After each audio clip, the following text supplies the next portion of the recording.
Alors bonjour, bienvenue au podcast Tout pour être heureux, une prolongation du livre de Sophie Desmarais, Tout pour être heureuse, avec Sophie Desmarais, évidemment, Nathalie Hébert, et notre invitée pour parler de résilience, parce que ça nous prenait quelqu'un qui est une experte en résilience. Alors, Blandine Soulmana, bonjour. Bonjour.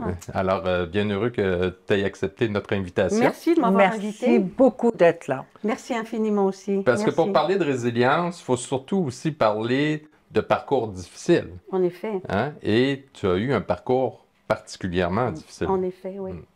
Donc, est-ce que tu peux nous relater un peu les grandes difficultés que tu as eues dans ta vie? Oui. Tu viens d'une famille quand même qui n'était pas très riche, qui était très pauvre. Je viens d'une famille dysfonctionnelle.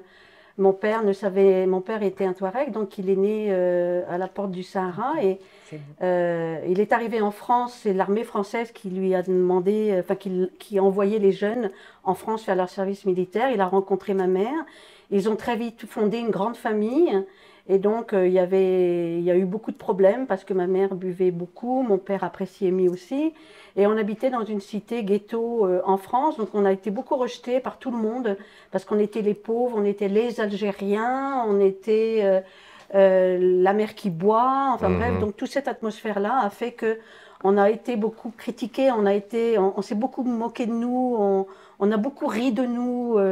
Et en fait, cette situation a fait que j'ai développé une certaine force parce que mon père m'enseignait beaucoup de belles choses.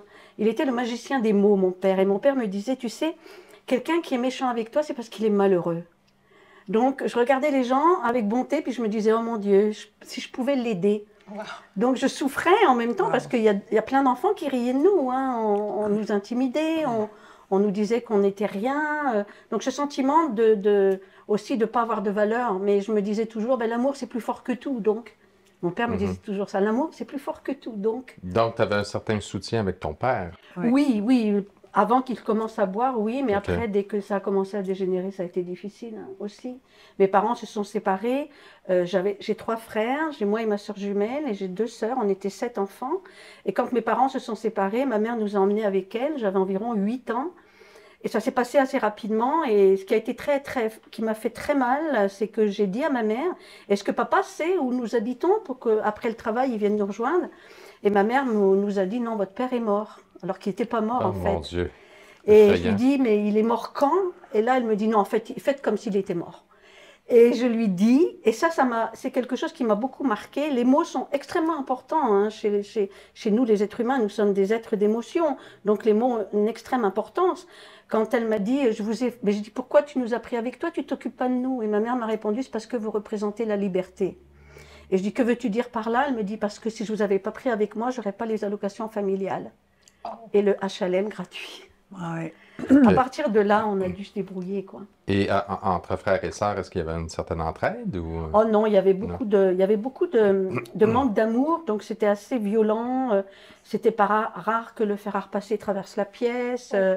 On se disputait, on appelait au secours, dans le fond. On avait mal. Et moi, j'étais celle qui était un petit peu le pilier de la maison, c'est-à-dire que je faisais le ménage, je prenais de l'argent à ma mère pour acheter du pain et de la margarine en cachette pour que le soir, on ait quelque chose à manger. Est-ce que vous étiez la plus âgée, la première? Non. Oui. Okay. Les garçons dormaient toujours un peu à droite, à gauche. Ils n'étaient pas très disciplinés, nous non plus d'ailleurs, mais je sentais un peu le devoir de m'occuper d'eux. Donc, j'ai pas eu d'enfance, dans le fond. Puis après, j'ai rencontré... Similaire, moi non plus. Oui. D'une différente façon, mais la vôtre est définitivement beaucoup plus difficile à entendre. Oui, ben c'est-à-dire qu'en même temps, je dois dire que si aujourd'hui, avec le recul, je regarde ça et je me dis, en fait, ça m'a aidé à comprendre à vitesse grand V, hein, la vie, très très vite. Pas d'enfance, je suis dans la rue, je rencontre celui qui va devenir mon mari, très vite enceinte. Donc la petite fille, elle n'a pas vécu dans le fond. Mais la petite fille devait vivre des émotions quand même. Est-ce qu'il y avait des moments de désespoir profond, des moments de tristesse, des moments de... Oui, d'injustice surtout. Je me disais, j'ai très vite réalisé en fait que la vie était injuste. Et ça c'est un fait, la vie est injuste. Je me souviens qu'à l'école, j'avais presque un sourire qui était presque prêt sur mon visage. Je voulais me faire accepter par les autres, mais on me rejetait, on riait de moi, donc j'étais harcelée, on m'intimidait, tout ça parce que on était pauvres. Donc j'ai très vite compris que la vie n'était pas juste, quoi, et que si je voulais être bien, je devais compter sur moi, quoi. Et ça, est-ce que vous croyez que ce moment quand même de résilience ou d'acceptation, de savoir que vous étiez en train de souffrir et parce que vous étiez pauvre, mais de l'autre côté, votre père, à cette époque-là, vous donnait des mots un peu réconfortants. Oui. Et est-ce que pendant toute cette période-là, même si votre père est parti et que vous êtes resté quand même à l'école en train de vous faire moquer, oui. Mais j'ai l'impression que la force que vous avez eue de vous en sortir dès le début provient peut-être ou sûrement de l'amour que vous avez eu de votre père avant qu'il parte. Très certainement. Je me souviens un matin, avant que ma mère nous emmène avec elle déménage, je me souviens qu'un matin, mon père, il a fait une énorme différence dans ma vie et je ne l'oublierai jamais. C'était un matin, il se rasait et puis moi, on dormait à 7 dans un lit, les enfants. Les filles à la tête, on avait l'honneur d'être à la tête, les garçons aux pieds, donc on avait toujours des pieds à côté de nous. Puis moi, je me levais tout doucement pour avoir ce moment d'intimité avec mon père. Et je le regardais se raser, je le trouvais grand, beau, fort. Et je me souviens que le jour où j'ai posé la question à mon père, et j'ai senti qu'il avait fait une différence dans ma vie quand il m'a dit. Non, moi je lui dis, papa, est-ce que dans le désert où tu habitais, est-ce qu'il y a des lampadaires? J'étais petite, quoi, j'avais 7 ans, mais j'oublierai jamais ce moment. Et il m'a répondu, ben non, il fait noir dans le désert. Et là, j'ai peur, puis je lui dis, tu te rends compte? Donc ça veut dire que la nuit, tu es dans le désert, il fait noir, tu es piqué par des bêtes, tu meurs, tu sèches au soleil, puis c'est fini. Et mon père me répond, ma fille, et c'est là où j'ai vu que il pouvait de l'ombre faire de la lumière dans ma vie. Par ces simples mots, il me répond, mais non ma fille, il n'y a pas de lampadaire dans le désert. Mais tu sais, n'oublie jamais que quand tu lèves les yeux au ciel, c'est dans le ciel le plus noir que les étoiles sont les plus brillantes. Oui. Wow, de quelque chose qui aurait pu m'apeurer, puis peut-être même me dégoûter à faire le tour du monde que j'ai fait à plusieurs reprises. Je crois qu'il m'aurait fait, j'aurais été dégoûtée, puis je crois que je serais partie à l'école en me disant, mon Dieu, que la vie est encore plus difficile dans les contrées lointaines. Puis est-ce que vos frères et sœurs ont su capter puis enregistrer les mêmes messages que vous? Parce qu'ils ont entendu les mêmes paroles. Est-ce qu'ils ont su rebondir avec ça? Non, mes frères déjà, quand on était petits, ils étaient comment je pourrais vous dire? Ils vivaient et puis ils ne se posaient pas de questions. Puis, je vais vous donner un exemple. Mon père ne savait ni lire ni écrire, comme je vous l'ai dit tout à l'heure. Et donc, il nettoyait les toilettes des cafés, des bars, il vidait les poubelles pour la ville, il faisait tous les boulots que... Puis les garçons, ça riait, mes frères et sœurs riaient beaucoup, s'amusaient, enfin riaient. Je pense qu'ils étaient très excités. Quand on n'a pas d'attention, on va la chercher, donc on se fait remarquer. Et je me rappelle que mon père avait pris un jour un livre qu'il avait trouvé dans un des restaurants où il travaillait, où il nettoyait les toilettes et tout ça. Il avait trouvé un livre sans photo. Et pour lui, un livre sans photo, c'est très intellectuel, dans sa tête à lui. Et je me rappelle que pour lui, le titre, qui était écrit en gros, il était en bas. Donc il lisait toujours le livre à l'envers, mais il ne lisait pas, un enfant. Il disait, restez là, je vais vous raconter une histoire. Donc il faisait exprès... Ah non, je ne vais pas raconter ça à mes enfants. Non, mais, non, je ne vais pas vous raconter, vous allez avoir peur. Et mes frères et sœurs, ils disaient, mais ils croient qu'on ne le voit pas. Ils croient qu'on ne le voit pas, qu'il ne sait pas lire. Donc eux, ils se moquaient beaucoup, puis ils étaient ils étaient enfants, ils vivaient leur vie d'enfant. Mais moi, j'étais la jumelle, parce que j'ai une sœur jumelle, j'étais la jumelle chétive, la plus fragile. J'avais une sensibilité autre. Peut-être une empathie naturelle aussi. Oui, aussi. Ouais. Absolument. Parce que pour être résilient, il faut avoir une certaine empathie. Il faut. Oui. Mais est-ce qu'à cet âge-là, tu comprenais que tu étais résiliente ou pas nécessairement? Parce que dans le drame, est-ce qu'on le voit ou on le voit par après? Je pense qu'il arrive un moment quand on vit des difficultés, pour ce qui est de ma part en tout cas, quand on vit des difficultés, il arrive un moment où on prend du recul, on regarde, puis on se dit, ben, c'est où tu continues, ou tu cherches des pistes de solution. Un instinct de survie. Oui, exactement. Moi, je dirais un instinct de survie peut-être avant la résilience, parce que je pense que la résilience vient plutôt après avoir énormément souffert. Et je pense d'accepter la résilience. Je pense qu'elle n'était pas encore là. J'étais trop petite encore. J'étais encore trop jeune. Oui. Alors, qu'est-ce qui se passe après? Vous quittez votre maman. Oui, alors je me retrouve maman. dans la rue. Ouais. C'est ça, je me retrouve dans la rue. Je me débrouille tant bien que mal. Et je tombe, je rencontre ce monsieur, ce jeune homme qui avait 18 ans, qui pour moi était un monsieur. Quand tu as 13 ans et demi, c'est un monsieur. Mais je me débrouillais bien dans la rue. Je dormais dans les jardins publics. J'avais pas peur, donc j'avais une belle attitude. J'avais pas l'attitude d'une victime, pauvre de moi. Et je me souviens d'une situation, et je crois que là, ma résilience a commencé. C'était un après-midi. Je travaillais dans les jardins publics, mais toujours après 4h30 de l'après-midi. J'allais aider dans les jardins, dans les marchés publics, excusez-moi, de fruits et de légumes. Pourquoi 4h30? Parce qu'à 4h30, c'est l'heure où les écoles sont fermées. J'avais peur qu'ils préviennent la police qu'une petite fille à 3h de l'après-midi se promène. Oui. Donc j'étais déjà... allumée, comme on dit. Ah oui, j'étais quand même assez allumée. Précoce. Voilà, c'est ça. Et puis je me souviens que moi j'étais bien dans la rue, je me débrouillais. Je me débrouillais tant bien que mal. Et ce jour-là, et là j'ai compris qu'il y a quelque chose qui se passait avec moi, que j'arriverais toujours à m'en sortir à ce moment-là. Quand je me promenais, puis j'ai entendu de la musique. Et je me suis laissée guider par la musique et je suis arrivée devant une maison où il y avait des petites lanternes, un petit peu comme un bal musette en France, là, mais c'était que des jeunes. Et, et je vois des jeunes filles qui étaient bien coiffées, bien habillées, avec des colliers, avec du rouge à lèvres. Et au lieu, j'aurais pu me dire « pauvre de moi » et de faire une comparaison, je me suis dit « oh mon Dieu, que la vie, elle va être excitante ».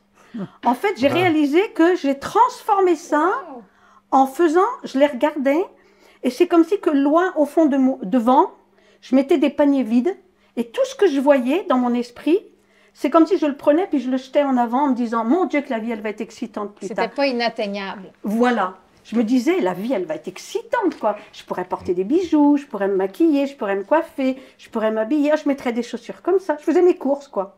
Mais pour après. Et c'est là où j'ai réalisé que il y avait bien plus que ce qu'on voyait. Et je crois que c'est à ce moment-là même que la résilience est née en moi.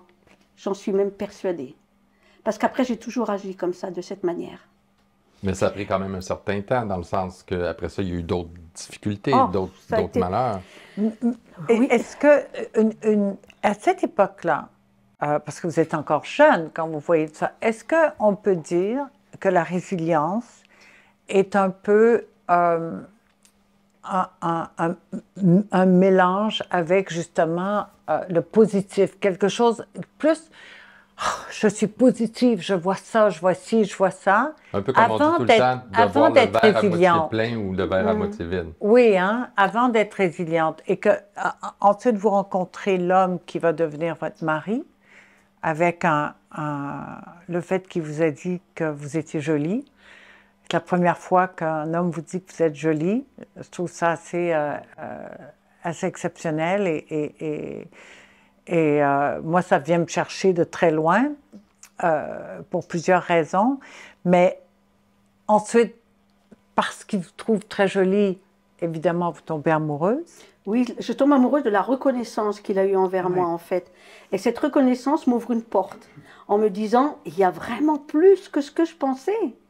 Là, on est en train d'avancer. Je réalise que je suis en train d'avancer. Le verre se remplit. C'est ça, le verre se remplit. C'est ça. Il y a de la naïveté aussi en même temps dans tout ça. Surtout au début de l'écoute, elle n'était même pas adulte. Oui. Et je me souviens qu'une anecdote qui s'était passée avant que je rencontre... juste avant que je rencontre mon mari, vous allez peut-être rire, mais c'est une anecdote qui démontre à quel point la résilience, elle revient de loin et que tout le monde la possède. C'est juste qu'il faut savoir la développer. Je me souviens que là où je travaillais au marché public, vous avez la petite fille qui devient femme à cause de 2 paroles, de quelques paroles plutôt. La dame me dit, chez qui je travaillais toujours après 4h30, puis à la fin, elle me donnait un sandwich, le genre sandwich pour les camionneurs. Alors je partageais, j'en mangeais un morceau le soir, le lendemain matin, je mangeais pour le reste de la journée, donc je me débrouillais. J'avais pas de sac à main, j'avais rien. Donc, le reste de mon sandwich, je mettais ça dans un papier journal. Et cette dame me dit, et c'est là où ma féminité est née, donc encore une nouveauté. Mais c'est excitant, cette vie. Parce qu'elle me dit, mais dis donc, Blandine, t'as pas de soutien-gorge? Ben, je lui dis, ben non, c'est les dames qui portent des soutiens-gorge. Elle dit, non, avant les dames, il y a les jeunes filles. Et je lui dis, ah ouais, les jeunes filles peuvent porter des soutiens-gorge? Avec toute ma naïveté de l'époque. Ben, elle me dit, oui. Alors elle me dit, je vais t'en rapporter un demain. Elle me rapporte un des siens qui était quand même assez volumineux. Eh bien, je l'ai mis, puis je m'en servais comme sac à main. Je mettais mon reste de sandwich. Le sandwich, mon petit argent. le petit sandwich. C'est ça. Puis là, elle me dit, quelques jours plus tard, elle me dit, mais qu'est-ce que tu mets là-dedans? Ben, je lui dis, j'ai pas de sac à main. Donc elle me dit, il faut que je t'achète un soutien-gorge. Et je me retrouve dans un magasin à chercher. Il y avait du rose, il y avait de la dentelle. Et donc, je vais dans une cabine d'essayage, quoi. Pour moi, c'était pour les riches. Puis je vais essayer un soutien-gorge que je vais porter avec beaucoup de fierté. Mais l'attitude aussi d'avancer la poitrine comme ça. Et c'est là où j'ai commencé à marcher avec la main comme ça, parce que j'avais vu quelqu'un qui marchait comme ça. J'adore. La petite fille avait... C'est comme une fleur qui éclore. Mais quand on a été dans la misère, on fait beaucoup avec rien. C'est-à-dire que le fameux soutien-gorge qu'elle m'avait donné, beige en mouche de l'époque, vous savez, assez épais, là, ben, j'ai coupé une bretelle, j'ai cousu en dessous et j'ai fait un sac à main. Wow.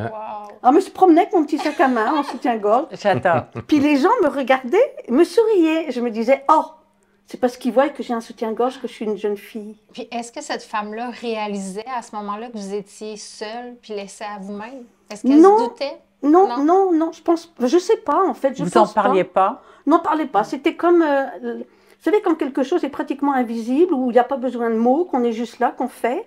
Puis elle avait une espèce aussi de nonchalance, pas du tout curieuse, mais elle avait une espèce de nonchalance comme ça. Donc, elle aurait très bien pu dire, assis-toi, on va se parler. Non. Ou vous ramenez chez elle?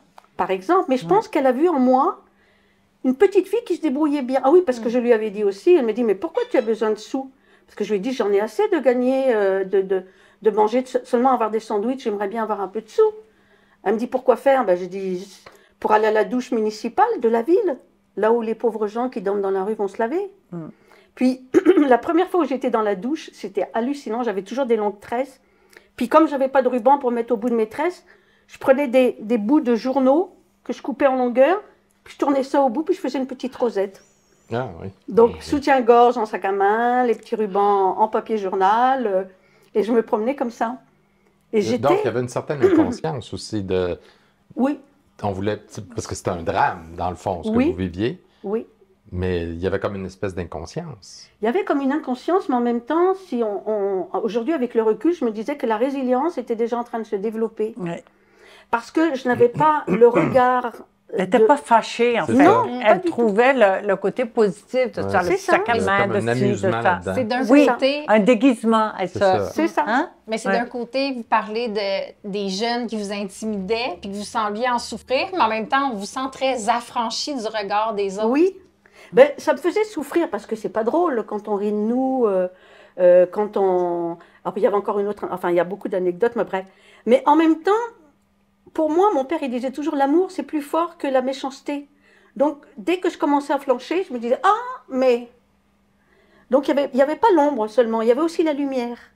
Mais je pense que la lumière, elle arrivait quand c'était trop dans l'ombre. Donc, ça, c'était comme des vases comme ça qui se remplissent. Un balancier. Oui, absolument. Donc, je me débrouillais. Puis, y en a-tu des moments où c'était que de l'ombre, puis où la lumière... Ah oui. Quand j'ai habité dans la rue, avant qu'on se marie, mon mari et moi, il m'a présenté à sa famille, c'est quand on s'est rencontrés dans les premiers jours, et il m'a présenté à sa famille pour que je puisse habiter chez eux. Et ses parents ne m'ont pas accepté parce que j'étais moitié française, alors que je suis en France. Donc, encore une fois, le côté moitié français va pas bien, le côté moitié algérien, on se moque de moi à l'école. Bref. Et donc, celui qui va devenir mon mari plus tard, a volé les clés de la cave des parents, qui n'étaient pas du tout utilisées, et j'ai habité dans la cave pendant quelques mois. Avec une couverture, une lampe de poche, et puis un seau pour aller aux toilettes, quoi. Puis il fermait la porte avec un cadenas, au cas où les voisins voient que le cadenas est ouvert, il aurait prévenu les parents. Puis la couverture, pourquoi? Parce que la porte, c'était des lattes de bois. Quand tu passes devant la cave, tu vois s'il y a quelqu'un. Puis, je suis restée dans cette cave assez longtemps, je dirais peut-être 2 ou 3 mois. Sans sortir? Non, je sortais seulement le soir. Ok. Il venait m'amener le soir pour que je vide le seau, comme un petit chien Et qu'on pour va promener. manger, Donc, c'est quasiment la prison. au Oui. niveau... Oui, pour manger, ben, il descendait le soir quand il venait me voir. Il amenait toujours un morceau de pain avec des frites dedans qu'il mettait en cachette dans sa poche. Puis Est-ce qu'il restait avec vous? Non, il dormait chez ses parents. Et le pire, c'est que ce sentiment de... Lorsque je lui donnais ma petite culotte à laver, en cachette chez ses parents, il me la redescendait mouillée. Donc j'avais le sentiment d'être enveloppée dans une pellicule froide. Je ne pouvais pas étendre la petite culotte, donc je la mettais sur moi. Et c'est là où je me suis mise à parler à Dieu. Et je lui dis pourquoi. Les chiens, c'est là où j'ai souhaité être un chien. C'est-à-dire que je disais, les chiens, eux, pourquoi tu ne m'as pas fait chien? Si j'avais été un chien, on ne m'aurait pas changé mon prénom. On m'aurait donné à manger tous les jours. On m'aurait donné des câlins. J'aurais été au chaud. Mais moi, je suis un être humain, puis je vis même pas comme un chien, quoi. Mais c'est pire que d'être dans la rue. Pourquoi pas être retourné? Parce qu'il m'avait dit, si tu retournes, je peux sortir si tu veux. Mais je t'avertis que dehors, il y a des gens qui vont te faire travailler. Il y a des gens méchants. Il parlait de prostitution et tout ça. Et en fait, il avait la main mise sur moi. C'est ça, il y avait un contrôle qui était en train de Déjà. s'établir. Exactement. Oui, déjà. Exactement. Donc c'était comme une espèce de violence psychologique. Et puis je sentais que cette flamme qui brillait au fond de moi, que mon père avait fait naître, je sentais que la flamme, elle commençait à S'éteindre. Ouais, puis c'est là où j'ai commencé à avoir des crises d'hypoglycémie. Et donc, dans le jour, pendant que vous étiez dans la cave, le jour, après 4h30, vous n'alliez plus au marché. Ah non, plus. c'était fini, là. C'était terminé. Terminé. Donc, il vous coupait d'une certaine dépendance. Oui, j'étais... Parce qu'il y avait quand même un certain bonheur à aller au marché. Ah oui, oui. Donc, Oui. avoir une espèce de contrôle aussi sur ta vie, là. Exactement. Ouais. Puis là, j'étais à sa merci, dans le fond. Puis un jour, il est descendu. Puis c'est là que j'ai su que je faisais des crises d'hypoglycémie parce qu'il m'a trouvé inanimée dans la cave. Il m'a sorti de la cave et puis on a dormi dans un petit hôtel. Et je me suis sentie tellement une grande femme dans un Mon hôtel. Dieu, Mais oui. je n'avais pas réalisé que c'était un hôtel de prostituées. Je voyais des femmes avec des petites jupettes courtes, des décolletés. Je me disais, wow! Et je crois qu'ils croient que je suis une femme, une vraie dame. Dans ma tête de petite fille, hein, je pensais comme ça, moi. Il ne faut pas oublier que pendant mon enfance et là, il n'y a eu aucun développement, aucun repère. Je n'ai pas eu d'enfance, dans le fond. Et vous avez 14 ans à ce moment-là. J'ai 14 ans, oui. Oui. Et c'est là où il m'a la première fois violée.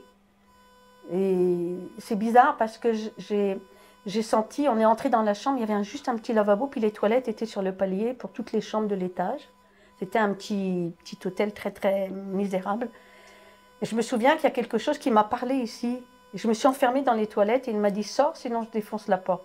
Et là, j'ai compris que ce n'était pas une bonne personne. Puis il m'a attrapée, il m'a jeté sur le lit, puis il m'a violée. Et quand j'ai voulu crier, il m'a donné un coup de tête et il m'a mis la main comme ça. Et ça a été la première fois. Mais là, ton cœur devait être brisé parce que... J'étais morte en dedans, j'étais morte. Parce La que bougie à quelque était part, éteinte. il t'a dit que Oui. tu étais belle, tu étais un Oui. peu amoureuse. Là j'ai perdu toute chaleur humaine. Pas de moi envers les autres, Hmm. mais je survivais, je vivais pas. Voilà, c'est ça, j'étais en état de survie. Hmm. Et j'avais froid dans le cœur, mais j'avais froid, j'étais glacée. Puis qu'est-ce qui fait qu'à ce moment-là, votre force n'a pas réussi à prendre le dessus sur cette personne-là puis cette situation-là, alors que jusqu'à maintenant, vous en Oui. étiez toujours sortie toute seule? Oui, parce que justement, de là à là, il n'y a eu aucun repère qui a été développé, aucune force. J'avais la force, mais assez fragile quand même. Parce que j'ai cru en l'amour, puis d'un seul coup, il devient en fait quelqu'un de méchant. La surprise, la peur. Il y avait quand même, il l'avait isolée. Ouais, c'est ça. Il avait pris un contrôle sur elle. Fait qu'après ça, ça. c'est difficile de reprendre C'est très dur. cette force-là. Il lui avait enlevé, il lui a dérobé Tout à sa fait. C'est confiance. ça. C'est-à-dire qu'au lieu d'avoir un regard limpide, comme j'avais, naïf, que j'avais envers la vie, il est arrivé un voile devant mes yeux. Et puis, c'était fini. Puis, on a commencé à habiter ensemble. Après, il a trouvé une petite chambre, on s'est débrouillé.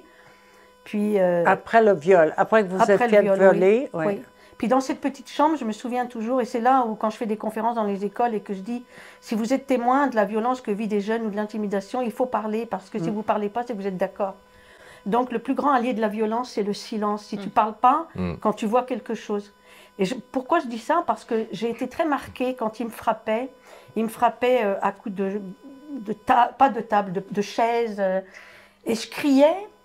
Et les voisins d'en haut, ils mettaient toujours la télé ou la radio plus fort pour ne pas m'entendre. Et c'est pour ça que quand je fais des conférences aujourd'hui, je dis, si vous voyez, si vous savez, il est important. Très souvent, les jeunes disent, oui, mais c'est pas, s'il a un problème, pourquoi il ne dénonce pas lui? Moi, je n'ai pas envie d'avoir les conséquences de l'autre. Oui, mais as-tu pensé que la personne a la peur, c'est pour ça qu'elle ne parle pas? As-tu pensé à ça? Celui qui vit ça, c'est parce qu'il... Et donc, en revanche, moi-même, en l'occurrence, à l'époque, j'aurais pu aller demander de l'aide à la police. Je ne l'ai pas fait, parce qu'il m'avait tellement intimidée, il m'avait tellement fait peur en me disant, tu peux repartir si tu veux dans la rue. Mais je te donne peu de temps pour que tu finisses dans un ruisseau morte. Donc, il avait tout le contrôle sur mon état, sur mon psychisme, et il avait fait entrer la peur en moi. Donc, la peur, c'est un frein. Hein. Tu veux faire quelque chose, mais tu ne le fais pas. Et c'est pour ça que je dis toujours aux jeunes, attention, la personne, si elle ne parle pas, c'est parce qu'elle a peur. Faites-le pour elle. Puis là, vous avez eu un enfant avec cet homme-là? Oui, alors là, il m'a dit, puisqu'on est pour rester ensemble, on va se marier. On s'est mariés et j'ai dit oui, parce que j'ai eu peur de dire non. Évidemment. C'est terrible, ça. Hein? Mais c'est le contrôle, en fait, de la femme qu'on entend souvent, les femmes qui sont battues, qui sont violées, sont incapables de quitter leur mari. Mais c'est que ça n'arrive pas, ça arrive pas d'un coup. Non, c'est toujours, c'est une construction. Très difficile. Oui. C'est là qu'on voit qu'il courage. a construit. C'est un homme, tu sais, dans le fond, c'est quelqu'un qui est malade, mais il était brillant dans sa folie. Oui, exactement. Oui, complètement. Exactement. Puis, c'est difficile de quitter quand on a peur. Ben oui. C'est difficile de faire quoi que ce soit quand on a peur. Oui, parce qu'il arrive en fait à mettre un processus en route dans le sens que tu vas culpabiliser si jamais tu le quittes. Moi, il me disait, quand il me frappait, excuse-toi, pourquoi tu m'as énervé? Excuse-toi. Et je devais m'excuser de l'avoir énervé. Et le pire, c'est que tu y crois. Il y a comme une espèce d'installation comme ça qui se fait. Puis après, tu t'excuses, tu lui dis, je suis désolée de t'avoir énervé. Et là, il me répondait très souvent, tu n'es rien. Tu n'es rien, c'est pour ça que tes parents ne t'aimaient pas. Tu n'es rien, tu es maudite. C'est ça. Le pire, c'est que ça s'installe et ça devient ta personnalité. Tu ne mérites même pas un regard, tu ne mérites même pas, tu ne mérites rien. On dit souvent, ou on entend souvent que la violence psychologique fait plus mal que la violence physique. Est-ce que vous êtes d'accord avec ça? Je suis d'accord parce que la violence psychologique ne se voit pas. Quand vous vous regardez dans la glace, vous êtes sûrement très fatigué, probablement des cernes, vous êtes fatigué. Et vous pouvez mettre ça directement, comme vous êtes fatigué, vous êtes vulnérable, comme vous êtes vulnérable, vos pensées sont très, très floues. Donc, vous vous regardez et vous dites, oh là là, ça va vraiment pas. Donc, vous n'allez pas penser que vous vivez de la violence psychologique parce qu'elle ne se voit pas. Elle se ressent. C'est quelque chose qui est à l'intérieur, qui est invisible. Et la violence psychologique, si elle n'est pas exprimée, elle va grandir de plus en plus. Donc, tu vas commencer à te haïr, tu vas commencer à te dire, je comprends maintenant pourquoi on ne m'aimait pas, je comprends maintenant pourquoi je n'ai pas eu de chance dans la vie. C'est hallucinant quand même. Pourquoi je n'ai pas eu de chance? Mais c'est normal, je suis maudite. Et si vous en parlez à quelqu'un, par exemple à quelqu'un que vous rencontrez, bien que c'était rare, j'étais souvent seule, si vous en parlez, vous dites, je ne comprends pas, je n'ai pas l'air d'aller bien. Et la personne qui va vous renvoyer cette image en vous disant, c'est vrai que tu n'as pas l'air de filer, tu es sûr que tu ne fais pas une dépression? Tu ne fais pas une dépression, c'est parce qu'on te maltraite. Puis tu ne trouves pas les mots pour t'excuser assez de l'avoir mis en colère. Moi, je me souviens quand il sortait pour aller se calmer, me disait-il. Donc, c'est vraiment une construction, hein, pour se calmer, parce que je l'avais mis en colère et qu'il m'avait frappé, donc c'était moi. Je me souviens quand il partait, je me collais contre le coin du mur, comme si que je sentais quelqu'un. Je me disais, ah, je suis contre quelqu'un. Et même quand j'étais enceinte, il me frappait. Et j'ai commencé à ne plus crier quand il me frappait, parce que j'avais peur que mon bébé dans mon ventre entende mes cris et que lui, avant de naître, ait déjà peur. Donc je me mordais. Puis je parlais à mon bébé, puis je faisais toujours un mur comme ça quand il me frappait pour que les coups ne tapent pas sur mon ventre, mais que je les retienne, les coups. Et plus il me frappait, et plus je sentais ma force monter. Parce que j'avais quelque chose pour lutter. J'avais une raison, là, j'avais un bébé dans le ventre. Et j'avais une raison. Mais une fois que vous donnez naissance, ce bébé ne devient toujours une raison pour votre vie, mais à ce moment-là, oui. Quand il est enlevé, vous allez en prison. Ben, il m'enlève l'enfant. La raison est enlevée. C'est ça, parce que, disait-il, et ses parents également, que j'étais pas capable de l'élever avec les traditions qui étaient importantes dans sa famille.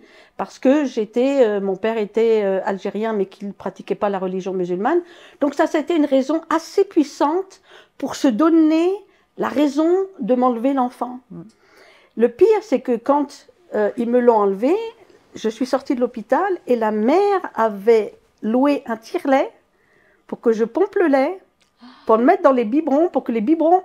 Lui, il apportait les biberons à sa mère. Mais donc, sa famille était aussi d'accord avec... Tout le monde était d'accord, oui, bien sûr. Et ça fait mal, parce que ce que tu as envie, toi, c'est d'avoir ton petit bébé contre toi. Ben oui. Et ça, c'est quelque chose, c'est une souffrance supplémentaire, mais je crois qu'il arrive un moment dans la vie où tu accumules tellement de souffrance que tu dois... comme ouvrir un sac et faire un tri. Sinon, tu meurs. Sinon, tu meurs. Mais est-ce que tu as eu peur, à un moment donné, d'en mourir? Tu sais, à un moment donné, oui. c'est quand même des... oui. C'est atroce, là, comme oui, souffrance. non, moi, j'ai eu peur de... Parce que j'étais arrivée à pleurer sans larmes. J'avais plus, comme j'ai plus de larmes, à crier sans bruit, parce que j'avais plus. Parce que c'était trop... éteinte. Et quand vous étiez dans l'hôpital, il n'y a pas eu un moment où vous aviez envie de crier au secours pour avoir de l'aide, il n'y avait personne qui pouvait vous comprendre? Quand on m'a enlevé l'enfant? Oui. Oui, ça c'est à la sortie de la maternité qu'on m'a enlevé l'enfant. Et c'est ce sentiment que j'ai eu, et ça c'est un sentiment que je ne souhaite même pas à mon pire ennemi. Vous avez l'impression que la terre et le ciel vous étouffent, vous êtes là entre les deux, là, mais vous avez à peine de l'air pour respirer. Puis là, vous vous dites de deux choses l'une, où je deviens folle, ou je deviens complètement folle, ou je tue quelqu'un. Parce que vous avez besoin que tout ça sorte. Vous avez besoin d'une façon de... Il faut que ça sorte. Et c'est à ce moment-là où j'ai compris, j'ai eu une image dans ma tête comme une balle qu'on jette contre un mur. Si on envoie une balle contre un mur, plan-plan, elle revient plan-plan. Mais si vous l'envoyez avec toute la force du désespoir, elle vous revient pareil. Et c'est là où je me suis dit, pour respirer à fond, ben, je vais en donner de l'amour pour en recevoir. Parce qu'une fois qu'on vous enlève l'enfant, vous vous retrouvez à la rue à nouveau. Non, non, j'étais pas à la rue. J'habitais avec mon mari. Oui, mais après, quand l'enfant vous êtes enlevé, qu'est-ce qui arrive? Ben, mon mari me dit, écoute, ma mère, elle n'a rien contre toi. C'est juste qu'ils veulent l'élever avec la religion musulmane. Alors, on a eu une idée. On t'emmène en Algérie.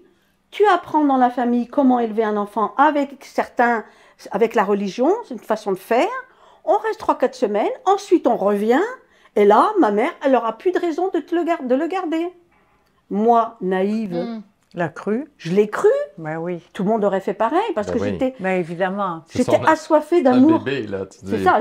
J'étais assoiffée. Moi, je me suis dit vite, vite, vite, vite. On part quand tu veux. Mais arrivé dans l'avion, l'avion a décollé. Et là, il m'a demandé mon passeport. Et là, j'ai compris que ça, c'était un piège. Et je l'ai compris, mais j'ai comme pas vraiment compris parce que je voulais pas. Je voulais pas. Ça aurait fait trop mal. Mais arrivé dans sa famille, j'ai entendu une conversation dans la cuisine. Les femmes mangeaient d'un côté, les hommes mangeaient de l'autre. Mais j'ai entendu une conversation, puis en Algérie, on parle français et algérien, hein, mais c'est beaucoup français. Et donc, j'ai entendu un de ses cousins qui lui a dit « Ne t'inquiète pas, on va la garder ici, parce que je t'avertis que si elle repart en France, elle va dénoncer. Elle va raconter que vous lui avez pris l'enfant et vous allez avoir des problèmes avec la justice. Donc, elle va rester ici, on va la garder, on va s'en occuper. Toi, tu peux repartir voir ton fils. » Quand j'ai entendu ça, j'avais tellement... J'aurais pu lui arracher les yeux. Mais je me suis dit, observe, tu vas tout faire pour t'évader. Et en fait, ça ne s'est pas passé du tout comme ça, parce que On est resté chez eux, puis il a fait énormément de problèmes avec sa famille. Vous savez, là-bas, dans ces familles-là, les familles habitent ensemble. C'est la grand-mère, la tante, la nana. Oui. Donc, moi, j'étais beaucoup avec les femmes. Donc, je me sentais comme quelque part dans un cocon protégé. Jusqu'au jour où il a fait énormément de problèmes, comme toujours. Et sa famille lui a dit, il est temps que tu partes avec ta femme. Et c'est là où nous sommes partis. Sa famille avait pris soin de nous trouver une petite maison, assez délabrée d'ailleurs. Et on est parti habiter à plus de 100 km. Avec le bébé? Non, non. Le bébé est encore en France, lui. Le bébé est encore mon en Dieu. France. Il m'emmène là-bas pour que j'apprenne la façon de faire. Traditions, là. Les Ah, traditions. les traditions. Donc l'enfant, il est encore en France. Ok. Donc, on déménage. Moi, je suis contente. Je me dis, pour me sauver, ça va être bien plus facile. Parce que là, dès que je sortais, il fallait que je porte un voile. Oui. Il fallait que... Et donc, il partait travailler. Il avait trouvé un petit job. Il partait travailler et il fermait la porte à clé et il fermait les doubles rideaux. Et il me disait, tu ouvres à personne. Je n'avais pas la clé de toute façon. Mais ce qu'il avait oublié dans sa méchanceté, c'est qu'il y avait des fenêtres. Et moi, je peux passer par la fenêtre. C'est ce que j'ai fait d'ailleurs. Je me souviens, j'ai parlé au Seigneur. Moi, je suis très croyante depuis toujours. Et je me souviens que ce jour-là, je ne comprenais pas pourquoi le bon Dieu m'écoute. Il ne m'entendait pas. Ce n'est pas possible. Si je prie comme ça, à quoi ça sert si le bon Dieu ne m'entend pas?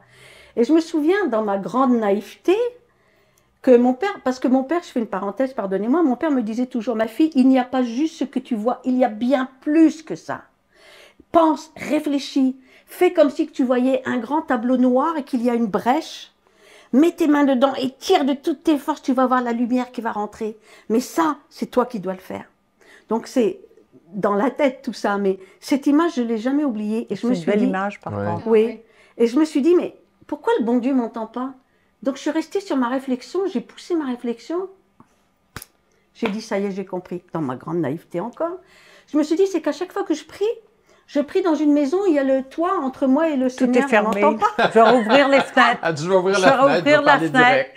Mais Pour je- étirer. oui, mais je me disais, si je me pense, ça ne sera pas pareil. Tout mon corps, toutes mes énergies, ou je ne sais plus quel mot j'ai pensé, peut-être pas le mot énergie, j'étais trop jeune, mais je me suis dit, ah ah, j'ai pris une chaise, j'ai regardé dehors, il n'y avait personne, j'ai déposé la chaise de l'autre côté, je suis montée sur une autre chaise parce qu'il fallait penser à revenir, et je suis allée dehors. J'étais pieds nus, je marchais sur la terre, et j'ai regardé le ciel, et dans le silence de mon cœur avec le Seigneur, je lui ai dit, maintenant tu me vois, hein, tu ne pourras pas dire que tu ne m'as pas entendu maintenant.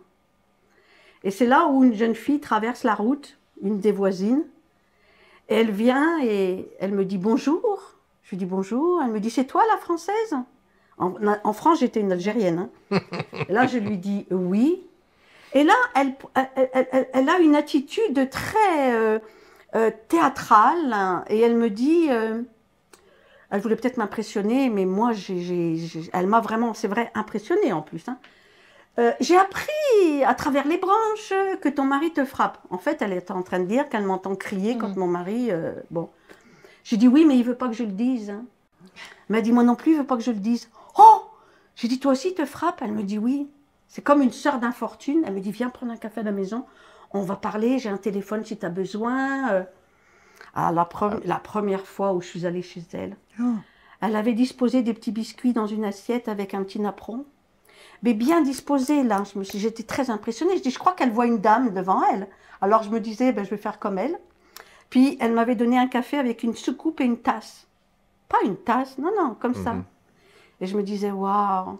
Alors, on n'a pas parlé du prix du chou-fleur, évidemment. On a parlé de ce que nos maris nous faisaient. Et là, d'un seul coup, j'entends... Oh.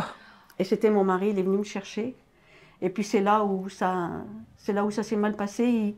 Je suis rentrée, il m'a dit rentre à la maison tout de suite, donc je suis rentrée à la maison et la porte à peine fermée, disons, il m'a envoyé un coup de poing dans le visage et je suis tombée et j'ai senti quelque chose qui roulait, j'ai perdu connaissance, mais j'ai senti quelque chose qui roulait dans mon dos, puis en fait il me tirait les cheveux jusqu'à la baignoire, la baignoire se remplissait, puis j'avais la tête, j'étais à genoux devant la baignoire, j'avais le sang qui se mettait à l'eau. Et j'ai compris que c'était maintenant ou jamais. Donc, avec la force du désespoir, je me suis attrapée à la baignoire et j'ai voulu me retourner puis le pousser, ce que j'ai fait d'ailleurs. Puis là, on a une force absolument hallucinante. Ah oui. Ouais, là, tu as eu peur de mourir. Ah ben là, il avait un couteau puis j'ai été Ah ben là, poignardée. c'est ça. Oh, oui, ça y est, c'était... Puis j'ai été à l'hôpital Et puis, je suis restée environ, on m'a dit 4 jours et demi à peu près dans le coma. Et je me souviens du jour où je me suis réveillée du coma, c'était un moment absolument incroyable. J'ai fait un deal avec la vie parce que j'en avais assez quoi, de souffrir. J'en avais vraiment assez. J'étais dans un pays loin, mon fils était en France avec ses parents. Et j'ai fermé les yeux et je me souviens que j'ai tourné la tête comme ça. J'avais évidemment les yeux gonflés de sang. Et j'ai vu à côté une dame qui avait de la visite. Puis la visite, elle avait une grande écharpe, comme la couleur de l'arc-en-ciel. Puis j'ai regardé, puis je me suis dit, tu vas vivre. Et j'ai fait un deal avec la vie dans le silence de mon cœur. J'ai fermé les yeux et j'ai dit à la vie, c'est quoi tu veux? Depuis que je suis née, c'est comme ça. Je lutte, je lutte, je lutte, mais je suis fatiguée. Mais tu sais quoi, la vie? Je vais être plus forte que toi. Je décide que je vais vivre. Tu peux faire ce que tu veux. Et ce que tu es en train de me dire, en fait, la vie, c'est que j'ai pris la place de quelqu'un d'autre, c'est pour ça que tu me fais autant souffrir? Ben, c'est trop tard parce que maintenant j'ai un fils. Alors maintenant, je vais vivre. Et je me suis accrochée à la vie. Comment? En ne faisant plus sortir un seul son de ma bouche. C'est le seul contrôle que j'avais pour me raccrocher à la vie, de plus parler. Donc quand on me faisait mes pansements et tout, ben, je criais plus, je disais plus rien. Et cette infirmière qui venait me soigner, elle me disait toujours, je sais que tu parles. La nuit, quand je suis de garde, tu n'arrêtes pas de parler pendant que je dormais. Puis, pour que l'atmosphère soit moins hôpital, je me disais, et ça c'est être résiliente, c'est de faire beaucoup avec rien. Quand je me suis dit, oh, au lieu de dire, oh, voilà l'infirmière, je disais, oh, voilà Mary Poppins. Pourquoi? Parce qu'elle avait une légèreté d'être. Oui. Puis elle venait à moi. Vous. Voilà. Donc dans ma tête, j'étais Mary Poppins, le médecin, je ne sais plus comment je l'appelais, mais je ne parlais pas. Hein. Donc ça faisait que chaque jour qui passait, je me disais, oh, encore une fleur en plus. Oh, encore une fleur en plus. Tout ce corps qui me faisait mal, c'est comme si avec mon esprit, je collais des fleurs à l'intérieur. Je sais que ça paraît complètement enfantin et fou, mais c'était ma réalité. Mais de l'autre côté, vous étiez plus en sécurité d'être là-bas que d'être chez vous avec votre mari. En effet. Et à ce moment-là, votre mari était toujours présent, il venait vous voir? Non, il n'avait pas le droit de rentrer à l'hôpital. On me l'avait averti, on m'avait dit, n'aie pas peur, il ne rentrera pas, il n'a pas le droit. Et donc, pourquoi vous vous êtes retrouvée en prison alors? Justement, c'est que à peu près le temps que toutes mes cicatrices, etc., je parlais toujours pas. Puis un jour, Mary Poppins, elle vient me voir, puis elle me fait peur. Elle me provoque parce qu'elle veut que je parle. Puis elle me dit, tu sais, demain, tu dois partir de l'hôpital parce qu'on a besoin du lit. Puis là, je suis en état d'urgence, donc bien sûr, je débloque. Puis je lui ai dit, si je sors d'ici, je vais mourir. Et là, elle a ouvert ses bras, puis elle m'a dit, tu veux un câlin? Wow. Oh, j'ai trouvé qu'elle sentait la madeleine. Vous savez, le gâteau, la madeleine. Je l'ai tenue, elle m'a dit, tu me fais mal, tu me fais mal. Mais elle m'offre un câlin, elle ne va pas me le demander 2 fois, là. Et là, elle me dit, viens, on va dans le bureau du chef de clinique. On a été dans le bureau du chef de clinique. Et il m'a dit, est-ce que tu sais porter le voile? Je lui ai dit oui.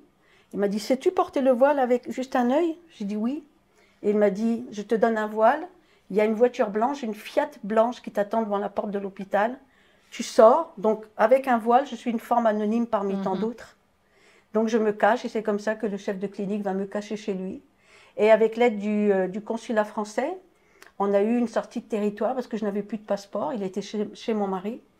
Et c'est comme ça que lui me cache. Puis un jour, quelques jours plus tard, il arrive avec cette fameuse sortie de territoire. Il m'amène à l'aéroport. Et une chose merveilleuse, il me dit, je vais te dire 2 choses. Je lui dis oui. Il m'a dit, ne dis jamais que c'est moi qui t'a aidé à sortir. Je lui dis bien sûr. Puis la deuxième chose, c'était, tu sais, tous les hommes ne sont pas violents. Wow. Il avait bien fait de me le dire ça. Puis il me dit, tu enlèves le voile quand tu ne vois plus ma voiture. J'ai dit d'accord, donc le voile je l'enlève. Puis je vais à la compagnie Air Algérie. Je pose ma sortie de territoire et mon billet d'avion que m'avait donné le médecin. Et la dame ne me regarde plus. Elle fait ça derrière moi. Je sens qu'il y a quelqu'un. C'était la police et mon mari. Mon Dieu. Et c'est là où je suis passée au tribunal. D'abord, j'étais dans une cellule provisoire à Tlemcen, à la frontière du Maroc, pendant 1 semaine. Ensuite, je suis passée au tribunal. Le juge était de la famille lointaine de mon mari. Chef d'accusation? Adultère. Parce que, parce que le fait que je sois avec un homme tout seul dans une maison, c'était un adultère. Mais c'était rien de ça. Hein.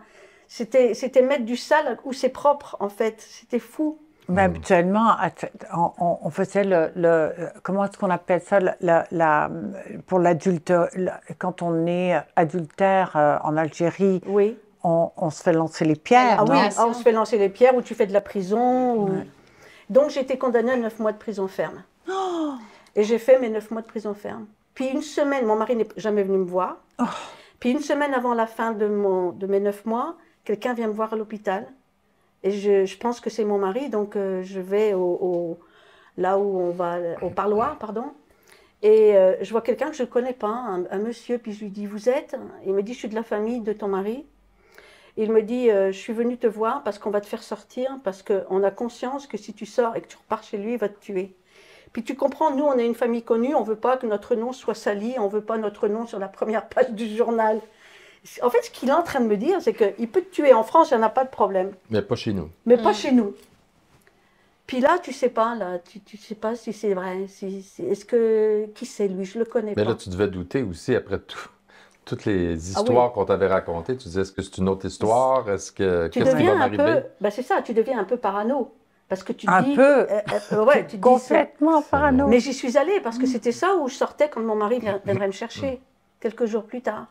Donc je suis sortie chez lui, puis là, tu dors pas, un petit coup de vent sur la fenêtre, tu penses que c'est ton mari qui essaie d'ouvrir la fenêtre, tu deviens complètement... Puis en effet, j'ai pris l'avion.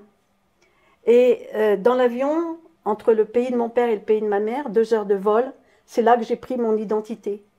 Alors, je vous raconte vite fait, j'étais assise dans l'avion et je regarde, puis vous savez, les nuages, parfois on voit des formes dans les nuages. Puis avec ma naïveté, qui était toujours assoiffée de beau, de bon, d'amour, je regarde un nuage et j'ai l'impression que je vois un sourire. Oh! Je dis, ça doit être le bon Dieu qui me dit, tu vois, je t'ai pas lâché. Alors je mets mes mains sur le hublot pour qu'il me voit bien. Puis à côté de moi, je vois une dame avec des tatouages là, comme ça. Mon père me disait que les femmes, dans le désert, ça dépend des tribus, mais généralement, elles ont des tatouages. Et là, je la regarde et elle me dit, bonjour. Je lui dis, bonjour. Elle me dit, t'es française ou algérienne? Et là, entre le pays de mon père et de ma mère, je lui réponds, je suis moitié-moitié. Elle me dit, oui. Je dis, mon père, il est algérien, il vient de Boussaada. Oh, ces hommes-là, ce sont des hommes fiers, ce sont des hommes qui ont beaucoup de, qui ont beaucoup de tenue, qui ont une tête. Et là, en fait, je réalise que mon père spirituel et mon père, mon papa, me faisaient signe, j'étais dans l'avion. J'arrive à Paris et c'est pas là où je vais aller directement voir mon fils, parce que je sais que probablement ils vont le prévenir que je suis sortie. Donc je vais dormir à l'Armée du Salut pendant quelques temps. Puis de l'Armée du Salut, j'ai trouvé un travail en tant que femme de ménage avec une petite chambre de bonne. Et puis je vais me débrouiller. Puis là, la féminité, la madame chez qui j'habitais, je faisais du ménage, puis je l'aidais pour son bain. Et elle m'apprendra que le lait pour le corps, c'est important de le mettre après le bain. Que le parfum, elle me disait, passe-moi la bouteille rose. Alors je lui passais. Après, elle me disait, passe-moi le shampoing. Je lui passais. Passe-moi l'autre bouteille. Je disais, mais madame, vous venez de laver vos cheveux, c'était de l'après-shampoing. Elle me dit, oui, ça c'est de l'après-shampoing. J'ai dit, c'est trop compliqué là. Puis elle me dit, passe-moi le parfum. Je dis, mais le parfum, on n'est pas dimanche aujourd'hui. Alors un jour, elle est venue avec tout un ensemble de trucs. Puis elle me dit, tiens, c'est pour toi. Et dans ma petite chambre de bonne, j'avais disposé tout ce qu'elle m'a donné d'une certaine façon. Puis le lendemain, je l'ai changé de place pour avoir une autre vision. Notre vision. Puis elle me disait, mais dis donc, le parfum que je t'ai acheté, tu ne le mets pas? Je disais, non, je ne le mets pas, parce que si j'en mets, j'en aurais plus. Elle me dit, je t'en rachèterai. Et c'est comme ça que j'ai dit, c'est compliqué le rôle de femme. Alors j'ai acheté un petit carnet avec à spirale, puis j'ai écrit, parce qu'elle me disait, quand tu parles, regarde les gens dans les yeux, tu es toujours comme ça. Je disais, c'est pas bien. Elle me disait non. Puis quand j'avais fini de manger, je faisais toujours ça. Elle me disait, fais pas ça, prends une serviette. D'accord. Puis quand je prenais mon pain que je trempais dans mon café au lait, dans mon bol de café au lait, elle me disait, non, prends-le et bois. C'était compliqué, là. Je devais écrire. Et puis, c'est comme ça que je me suis construite, dans le fond. Mais cette femme vous a tout appris, finalement. En effet. Et qu'est-ce qui en est devenu de cette femme? Est-ce que cette femme vous a aidé à trouver votre... Non, son mari, à cette femme, un jour, a eu des gestes déplacés. Et donc, j'ai décidé de trouver un autre travail. Et j'ai trouvé un travail dans un hôpital en tant qu'agent hospitalier. Ils sont drôles, les Français, ils ont toujours des beaux mots pour des choses. Femme de ménage, c'est agent hospitalier. Puis j'ai trouvé un petit travail, puis j'ai trouvé une petite chambre aussi. Ou technicienne de surface. Ben, c'est ça. Pour une femme de ménage, c'est C'est ça. technicienne J'avais de un surface. badge, mais si vous ne voyez pas le badge, vous allez le voir avec moi. Je marchais comme ça. Parce que j'avais enfin, je me disais, ouais, je commence à monter dans la société, là. Hein. Peut-être que je n'utilisais pas ces mots, mais dans mon imaginaire. Et depuis mon retour d'Algérie jusqu'à là, 6 mois se sont écoulés. Et c'est là où je décide d'aller voir mon fils. Parce que si j'avais été avant, j'avais peur qu'il y ait des conséquences. Et avec une assistante sociale de l'hôpital à qui j'avais raconté mon histoire, elle vient avec moi à Beauvais, à 75 km au nord de Paris. Là, j'étais à Paris. Et c'est là où on va voir mon fils. Et il a quel âge à ce moment-là? Là, il a un peu plus d'1 an. Il marche, en tout cas. Il a à peu près 1 an et 3 mois, 2-3 mois à peu près. Et on frappe à la porte, elle n'ouvre pas, ma belle-mère. Mais on entend du bruit. Et on redescend, et elle me dit, laisse-moi faire, j'ai une carte. Elle avait une carte d'assistante sociale, elle a dit, peut-être ça va les impressionner, je ne sais pas. Et d'un seul coup, au coin de l'immeuble, on voit plein de petits-enfants qui viennent avec 2 jeunes filles, qui disent, allez, allez les enfants, allez. Et là, j'en vois je vois un petit bonhomme qui joue au tourniquet. Et je m'approche et je m'abaisse religieusement. J'étais sûre que c'était mon fils. Mon fils s'appelle Mehdi. Et je lui ai dit, Mehdi. Et il est arrivé comme ça. Puis je l'ai pris dans mes bras. Et c'est là où j'ai entendu quelqu'un qui est venu et qui m'a insulté, qui m'a repris l'enfant des bras et qui m'a dit, quoi que tu fasses, si jamais tu veux essayer de le reprendre, on va te tuer. On paiera ce qu'il faudra, mais on va te tuer. Même en France, vous n'avez pas pu, étant française et tout ça, vous n'avez pas pu tout de suite aller voir quelqu'un à la gendarmerie, Oui. quelqu'un pour reprendre le droit de votre enfant. C'est ce que l'assistante sociale m'avait dit aussi. Tu sais, ici, les femmes ont des droits. Oui. On peut y aller, tu vas le récupérer, l'enfant. Mais je savais pertinemment qu'ils avaient dit, c'est le frère de mon mari qui avait repris l'enfant de mes bras, qui m'avait dit, de toute façon, il croit que ses grands-parents, c'est ses parents. On lui a menti à mon fils à 2 reprises. Et donc, si jamais tu le reprends, de toute façon, tu vas lui faire du mal. Et il avait raison. Et je réalise, un enfant, quand il est heureux, ça se voit. Puis quand il est malheureux, ça se voit. Mais il était tellement bien habillé. Il était soigné. Il avait les cheveux brillants, de propreté. Donc, Puis, il était bien traité. Il était bien traité. Et je me suis dit, Ça, au moins, à quelque part, c'est rassurant. Ouais. Oui. Je me suis dit, si jamais je le reprends, je vais me sauver avec lui. Je n'ai pas d'argent, je suis femme de ménage, de motel, d'hôtel en hôtel, à me cacher parce que la famille, elle va... Je ne peux pas faire ça. Et je me rappelle qu'on est rentré à Paris et là, je me suis fait mal. C'est-à-dire que sur le chemin avec l'assistante sociale dans la voiture, j'ai tellement pleuré et je me suis collé le front contre la vitre. Et quand ça roule vite, une voiture, la vitre est froide. Hein. Et ça me faisait tellement mal, mais je me suis dit, apprends maintenant à être que la vie va être encore plus dure. Apprends maintenant. Et j'avais tellement mal, mais je me suis dit, ça c'est rien à côté de ce que tu vas vivre maintenant. Et je savais pertinemment que j'allais tout faire pour retrouver mon fils quand il aurait 16 ans. Et donc pendant ces 16 années, comme j'avais été menacée par la famille, j'ai quitté la France. J'ai recommencé ma vie à zéro en Allemagne. J'ai appris l'allemand. Puis je me suis dit, je pars à la case départ. Et plus le temps passait, quand je me retournais, je voyais la différence que j'avais faite entre la fille que j'étais et celle que j'étais en train de revenir. Donc je remonte là. Là, je suis vraiment en pleine résilience. Forte. Je faisais tout ce que je pouvais. J'essayais de trouver, j'essayais de tout faire pour être quelqu'un de bien. Puis j'ai ouvert ma société de mode quand j'ai commencé à bien parler l'allemand. D'abord, j'ai travaillé pour quelqu'un, j'ai appris toutes les choses de la mode, comment faire, etc. Je m'étais fait une très belle clientèle. Le patron gagnait de l'argent à cause de moi. Je voyageais beaucoup. Je me suis dit, il serait temps. Je me suis ouvert un petit bureau avec des prototypes que j'avais pris des contacts en France. J'avais mes prototypes, puis je vendais, puis je travaillais. Puis j'avais beaucoup de bagou, hein. Donc j'ai gagné de l'argent, j'ai gagné de l'argent, j'ai gagné de l'argent. Et c'est à cette époque où je me dis, ça fait 16 ans maintenant, je peux me mettre à retrouver mon fils. Puis je me disais, le chemin est arrivé, je suis arrivée, je me suis reconstruite, j'ai une belle vie, j'ai de l'argent, je suis respectée dans mon milieu, je sais de quoi je suis capable, je sais ce que je veux, je sais ce que je veux plus. Et maintenant, il est temps. Est-ce que vous aviez gardé pendant ces 16 ans un contact quand même où ça trace, oui, comme une trace de votre fils pour savoir où il pouvait se trouver ou pas? Aucune idée de où il était. Ah oui. Absolument. Je savais que ses parents étaient encore en France, mais je n'avais aucune idée. Donc un jour, comme ça, je rentre chez moi et le téléphone sonne. C'était ma sœur jumelle que j'avais retrouvée quelques années auparavant. Et ma sœur jumelle me dit, Poupée, elle m'appelait Poupée, ma sœur, moi je l'appelle Minou. Elle me dit, Poupée, j'ai quelqu'un qui a téléphoné qui dit qu'il est ton fils. Parce qu'il l'a retrouvé, elle, en France, avec le nom de famille, Soulmana. Mais moi, je suis en Allemagne. Il ne peut pas me retrouver. Il aurait pu penser l'Italie ou quel pays. Et c'est comme ça qu'il retrouve ma sœur. Et ma sœur, lui demande mon numéro de téléphone. Et ma sœur, elle lui dit non, je voudrais ton numéro. Parce qu'elle est dans le doute. Et c'est comme ça que mon fils va laisser son numéro de téléphone. Et c'est comme ça que j'appelle mon fils. Vous l'avez retrouvé. Est-ce que votre fils... j'ai perdu ma question. Vas-y, je pense qu'on avait une. Tout à coup, j'ai perdu avant de venir. Mais comment c'était les retrouvailles avec votre fils? Oh, les retrouvailles, c'était quelque chose de fou. D'abord, le premier appel. Hein. Je me souviens que quand je lui ai téléphoné, j'ai demandé à parler à Mehdi. Puis, il y a quelqu'un, il me dit, oui, bonjour madame. Non, d'abord, ça décroche. Oui, bonjour madame. Je lui dis, c'est toi Mehdi? Il me dit, oh non madame, mais bougez pas, bougez pas. J'entends des applaudissements. Je me dis, c'est un peu comme des retrouvailles télévisées. Là. On est dans un studio, on est où?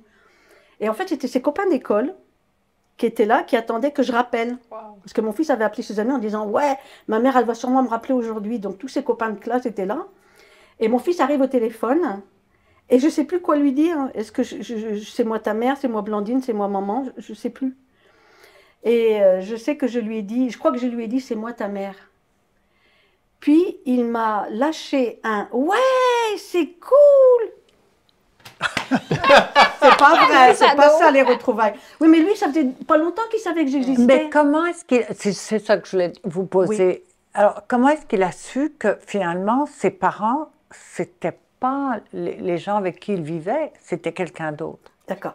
Parce que quand ils ont pris mon fils, il est resté 10 ans en France. À l'âge de 10 ans, ils l'ont emmené en Algérie, là où le père va se remarier. D'accord? Donc mon fils, pendant 10 ans, il a pensé que ses deux grands-parents étaient son père et sa mère. Puis son père, son frère. C'est que c'est fou ce que je fais. J'ai conscience que c'est fou ce que je fais. Moi, je suis tellement mêlée, là. C'est un film. Ouais. Mais vous savez que mon fils est un homme extrêmement équilibré. C'est un miracle. Ça, c'est fantastique. Il pourrait être complètement... Parce qu'il a dû être très, très bien traité, finalement. Il a heureusement. Tellement, oui. Dieu vous a écouté. Hein. Oui, c'est vrai. Entre 0 et 6 ans, un enfant qui est aimé se développe très, très bien. Oui. Et il se solidifie. Et donc, à l'âge de 10 ans, ils l'ont emmené là-bas. Et son père lui a dit, je ne suis pas ton frère, je suis ton père. Eux, ce n'est pas tes parents, c'est tes grands-parents. Et elle, sa nouvelle femme, elle, c'est ta mère. Et ils ont fait entrer cette femme dans la vie de mon fils en lui disant, tu sais tous les cadeaux que tu reçois? Parce que moi, j'envoyais des cadeaux anonymement, un petit vélo, des petites choses comme ça, chez la mère que je connaissais. Et il a intégré cette femme en disant, un enfant de 10 ans, il dit, tu sais, elle travaillait beaucoup très loin parce qu'elle avait besoin d'argent pour t'acheter tous ses cadeaux. Mais c'était moi qui les envoyais anonymement. Mais quand il a su tout ça, lui-là, il devait en vouloir au monde entier. Ben, en même temps, sa réaction quand il m'a dit qu'il avait su tout ça, il m'a dit, en même temps, mon père, il m'a tellement fait de mal, il m'a tellement fait souffrir, il a tellement vécu de la violence avec son père. Il m'a dit, je suis étonnée, oui, puis en même temps, je sais de quoi il est capable. Donc, il ne le voit plus? Si. Il voit encore son père? Oui. Mon fils, quand j'ai retrouvé mon fils, je suis donc... c'est là, à ce moment-là, où j'ai pris conscience de toutes les violences qu'il avait vécues. Et quand j'ai dit à mon fils, écoute, maintenant, moi j'habite en Allemagne, je suis aisée, tu peux venir habiter avec moi. Aisée ou pas aisée, de toute façon, c'est à toi de décider, maintenant tu as 16 ans et demi. Savoir qu'en Algérie, quand tu as 16 ans et demi, tu es un peu le chef de famille, donc le père n'a plus la même... Et il m'a dit non, pas tout de suite, je vais terminer mon bac en arabe. Et quand j'aurai terminé, j'avais dit à mon père que je lui donnais ma parole d'homme, et quand j'aurai terminé, je viendrai habiter chez toi. Je lui ai dit, mais t'es pas obligé. Il m'a dit, je vais montrer à mon père que moi je suis un homme, que je ne suis pas comme lui. Et lui, il ne l'a pas empêché de venir vous retrouver? Il ne pouvait pas. Non. Il ne pouvait pas parce que ça aurait été un acte masculin mal placé? Oui. Ou... Mais parce que mon fils, ayant 16 ans et demi, dans ces pays-là, tu es devenu le chef de la famille, tu es devenu l'homme de la maison. Donc le père n'avait plus autant d'influence. Incroyable. Incroyable. incroyable. Et là, aujourd'hui, quand tu parles de message de résilience, Oui. parce que ton histoire est assez incroyable et touchante, quel conseil tu pourrais donner? Parce que, dans le fond, tu t'amusais un peu. On a l'impression que tu as toujours gardé comme une espèce de regard d'enfant où Heureusement. tu t'amusais à trouver des belles choses à travers toutes les oui. absurdités qui t'arrivaient. Oui. Est-ce que c'est un peu ça, Et la positif. résilience, ou que c'était naturel chez toi? Ou... Je pense que devant l'adversité, on n'a pas le choix on n'a pas le choix de faire avec et d'aller chercher le meilleur dans le pire. Parce que tu ne peux pas laisser la responsabilité de ta vie dans les mains de quelqu'un. C'est absolument impossible parce que tous ceux qui m'entouraient m'ont toujours déçu. Donc un jour, j'ai compris que je devais décider pour moi, ça serait au moins de ne pas me faire mal à moi. C'était comme me réapproprier un pouvoir sur ma vie et c'était le seul moyen pour moi de pouvoir avancer coûte que coûte.